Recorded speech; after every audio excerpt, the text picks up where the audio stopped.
Hey people, Mike Martin's here with the Mike Martin's channel. Thanks for joining, liking, subscribing, and all that jazz. Alright guys, so what is going on? So we're following what's happening on the ground in the GTA, in Toronto. Sit back, relax. If you're not in the GTA, you're going to want to watch this.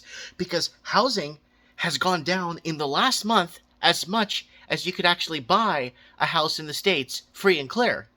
So what's going on? Well, let's take a look at this. Been talking about, the over-exaggerated prices in Canada for housing, like 50, 60 times the annual income for some average wage earners.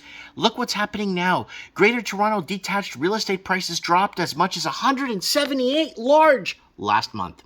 There it is right there. And it's dropped, and people are losing confidence in the housing market, and foreign investors aren't dumping in as much money as they used to, and the money laundering has pretty much come to a halt as China is putting more and more capital flows and freezing bank accounts in China. So what is going on? The Greater Toronto roller coaster might be giving detached sellers that sinking feeling. The Toronto Regional Real Estate Board, TRREB. This is brought to us by Better Dwelling. Don't forget to check them out. They're really good. Data shows detached prices fell in July. The benchmark for single-family units fell by tens of thousands in 1 month. Some markets even saw prices fall over 100,000 in the 31-day period. Yikes! But it's great news for buyers in theory. But it's not a buyer's market yet, guys. Okay? So Greater Toronto detached real estate fell 69,000 in July. Greater Toronto detached real estate prices. So there it is. The benchmark price for a single-family detached home for various regions across the Greater Toronto. So you can see it right there. There's the drop. There's June. You got a healthy June there. And look at July. Look at this. So King, Richmond Hill, Vaughan, Oakville, Markham, City of Toronto, York Region, all the way down. Look, Mississauga. You got the TRREB right there. Then you got Peel Region. Everything is starting to see a massive correction. There's a $2 million mark, by the way, for people living in the United States. That's a $2 million mark. Yeah, you're seeing that right for an average detached home. Most of them that need an absorbent amount of renovations. Detached home prices fell as much 8% last month. Detached home prices falling fastest in exurbs, distant suburbs.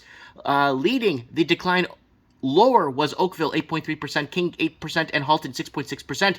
These are extremely fast rates of decline. Imagine $1 in $13 of equity vaporizing in the span of a month.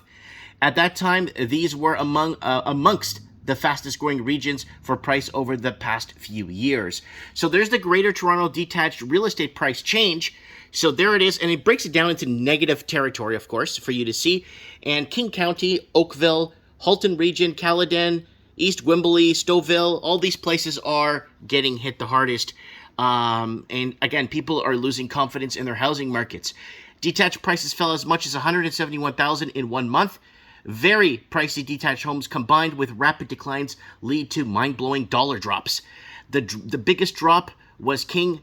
Prices fell 178 large lower. Oakville wasn't too far behind with the $157,000 drop, followed by Halton, $104,000 plunge. Now, what have we been saying on the channel? Well, here it is. Now, this video here is the pinnacle. This is where it started.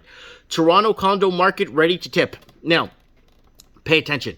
Massive condo Toronto oversupply, 134% in Toronto. First condos, okay? Condos were tipping, and there's an oversupply. And a lot of the condos that we've already discussed here are owned by foreign investors. So all the new builds and all the new condos are all pretty much not sold to Canadians. And I'll actually bring that up because it sounds like a lie.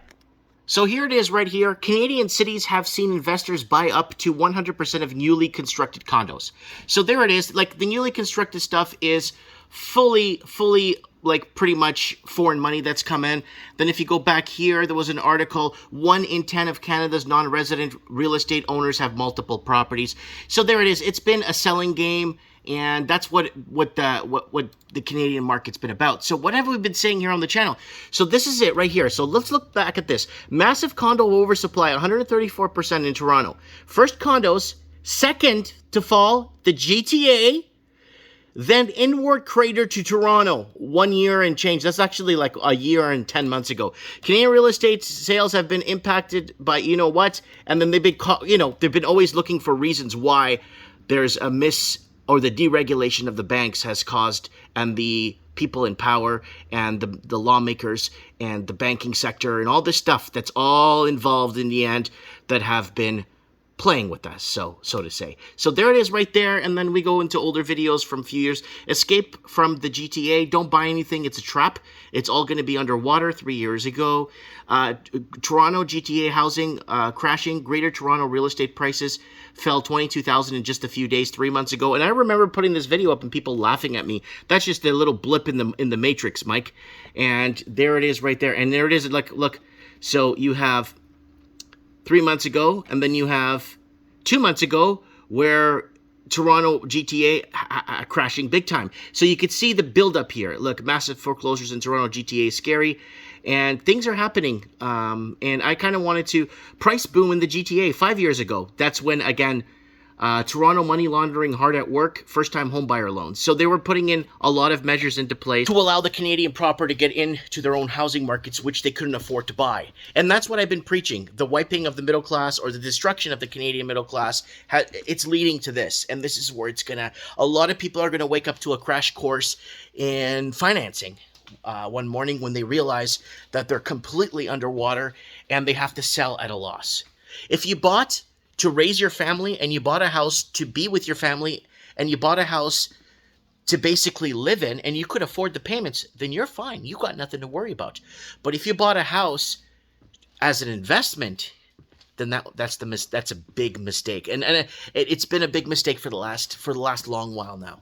Anyways, this is just my opinion. This is what I feel, and this is what I've been preaching for years. And people say, yeah, a broken clock on the wall is right 2 times a day. Anyway, you're gonna be right sometime. It's like, no.